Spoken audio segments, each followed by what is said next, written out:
This week, I'm super excited to introduce you guys to a sweet little family in San Juan Capistrano, California, who used YNAB to plan, organize, and save for their whole home renovation. We are Lauren and Kyle Mochizuki, and we have been YNABers since February of 2011. A little backstory on the Mochizuki family: Kyle is a firefighter and Lauren is an ER nurse. And get this, they met at the hospital. I will never forget the day where Kyle strolled in the double doors of the ER. I just remember thinking, I need to know him. The day that I walked in and saw Lauren, I remember just having the same feelings, like, wow, who is she? Tune in next year where Kyle and Lauren are starring in their own romantic comedy. Find me at the premiere. Oh, Banksy, we gotta hold on to these things, bud.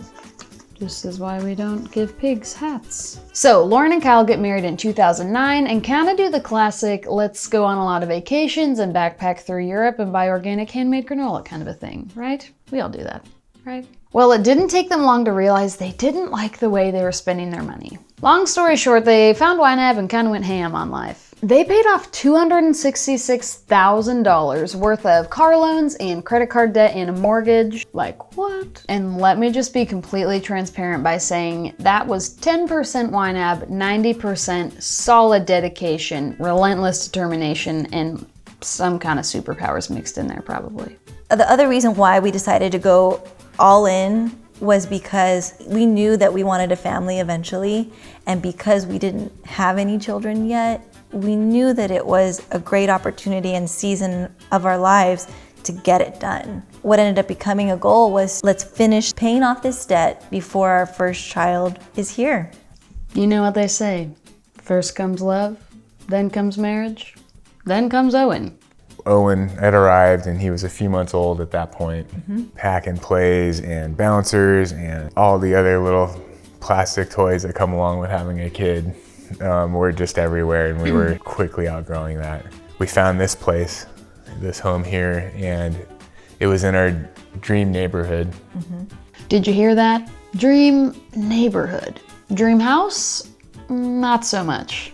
It was a fixer-upper. It was gonna need some work. It was livable and everything was functioning, and it was quite a bit more expensive compared to what we had before. But now, because Lauren and Kyle had paid off their mortgage on their previous condo, they were able to put about half down on this new house. A shoot dang. That put them in a pretty good position to start dreaming about their ideal home. we took a long time to figure out how we lived here before we decided to fix it up and change the little quirkinesses about it. Being patient and budgeting and having a plan and sticking to that plan. So the Mochizukis took to YNAB to start planning out their dream home. YNAB was able to help us plan and budget the renovation. Tremendous. We actually made another budget. We did. Let me just pause here for a second, because for those of you who just went, what? You can have two separate budgets in YNAB? Yes, you can. You really super can. God bless my tiny, fragile little soul. I did not know this for years, and I had two YNAB subscriptions. I was paying for a personal YNAB account and a business YNAB account. And it wasn't until I got hired here that our sweet, sweet COO said, you just need one subscription, right? Oh, Chance. I did not.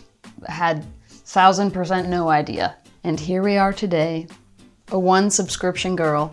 Anywho, back to the story. So we lined up all the big ticket items and we were able to Start plugging away for it. So it's similar to probably how somebody that would use it YNAB for a business. Countertops, kitchen, bathrooms, flooring, mirrors, add-ons, yeah. So we just kind of made a category for each one, and we knew what our dollar amount was up at the top, and as we budgeted away, we knew how much we had to spend at each one and what the contractor told us. For example, if you have a kids bathroom category group, your categories might be drawer pulls, vanity mirror, tile, shower curtain. This just helps you make sure you're not missing anything big or little while you're budgeting. Lauren also says if you're not exactly sure what to budget for, spend some time walking around some model houses or open houses. Insert joke about people's IKEA obsession. Take a notepad, write down what you see. This will give you a baseline of what you need to budget for. So we were able to plug those dollars in and know confidently that we weren't going to go over, and we didn't. Which was huge. Did you hear that? We knew confidently that we weren't going to go over budget. And we didn't. That is music to our ears. Can you even imagine renovating a whole entire home and coming in under budget? Like, how often does that happen, Ty Pennington? How often? And perhaps their biggest piece of advice: always have an unforeseen expenses category, because we're all human, unless you're a pig. We heard so many stories about how people would say, "Oh yeah, you'll spend twice as much or 3 times as much." We planned for that, but we didn't. Well, the thing was, I think, is we gave ourselves an allotted budget for each individual thing, and we knew that we didn't want to spend anything more than that. And if we did, we had to figure out where we were going to take it from within our whole house budget. So that made it doable. So let's talk about the actual changes they made to the house. The kitchen when we first moved in was all orange, essentially. You looked at the floor, you looked at the cabinets, and the backsplash. It was all orange. That Adobe kind of orangey. Which is fine. It's functional and it worked great. It was the first island I ever had, and so it was wonderful. But we knew there were, different design elements we wanted to change. Upstairs, we only had 1 bathroom when we first moved in, so we knew eventually, when the kids grew up, I don't want to share a bathroom with a little teenage boy if I have a choice about it. Little girl with all her potions and lotions. Yeah, exactly. So it's come a long way, definitely. It was great before, and we knew that it was our dream fixer-upper. That was the key. And we were willing to wait and, just kind of bide our time to figure out how it would work best for our family. Here's what I love about how Lauren describes this period. They were willing to wait. And I think that's something we probably don't touch on enough when it comes to budgeting. Knowing what we want should take some time. Being able to fund what we want, also time. I so wish that when you started budgeting, you just magically inherited 6,000 bonus dollars for signing up. But unfortunately, the app is only a tool to aid you in the choices you make and how you choose to spend your money. So both the dreams they dreamt and the money they saved were a product of time and taking full advantage of and being content in the waiting. But while we're on the subject, Kyle and Lauren were very wise with where they invested their money and where they could cut some financial corners to save some extra cash. Thankfully, Kyle is really handy, so we utilized him as much as possible to save money where we could. So if there was something that he could do, he did it. To take it off the list, to take it off the budget for, the labor costs, he would just do it. And that was really key in sticking to our budget as well. It freed up money to spend elsewhere. I think it was at least $11,000 at least that we saved from you doing what you could around here, and that was really awesome. The more Kyle was able to cut down on their costs, the more they could reallocate that money to another area in the budget that needed it more, whether that be a renovation cost like new cabinets or something like paying a babysitter so Kyle and Lauren could put their nose to the grindstone. Their noses to the grindstone. They don't just have one collaborative nose. We are in our dream home. We have it how we want it. So I think now the key is just to enjoy the time. I feel like as we get older and your kids get older, you see them grow and you realize how fast it's going. So I think the more debt that you accrue, the less time is really yours, because eventually you're gonna have to pay that back. It's just a matter of how long. How much of your time do you have to spend working to pay it off?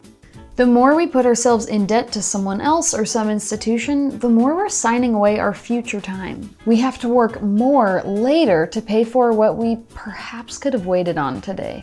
Now, we asked the Mochizukis if they were in a mad dash to pay off their current mortgage like they were with their previous home before they had kids. We are not in quite of a rush as we were before we had children, because having gone through our whole debt-free journey, we now have a mortgage payment, and that's it. And I feel like that's all that we will ever have.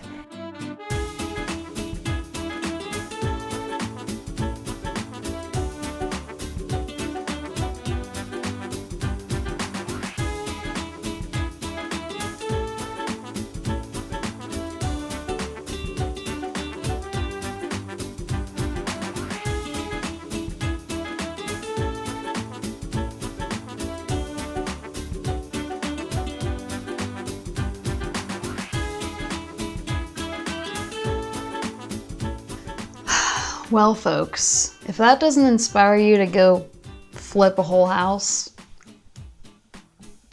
then you're normal, because that actually sounds really overwhelming right now. We are super grateful to the Mochizukis for sharing their story and their beautiful home with us. And if you've ever used YNAB to plan for a big project like this, go ahead and share your story in the comments below. Well, that is all we have for today. A big congrats to Banksy for keeping his hat on the last few minutes, and we will see you all next week. The more they could reallocate money to other places in the... You seriously have one job, you ceramic pig. Okay. Okay.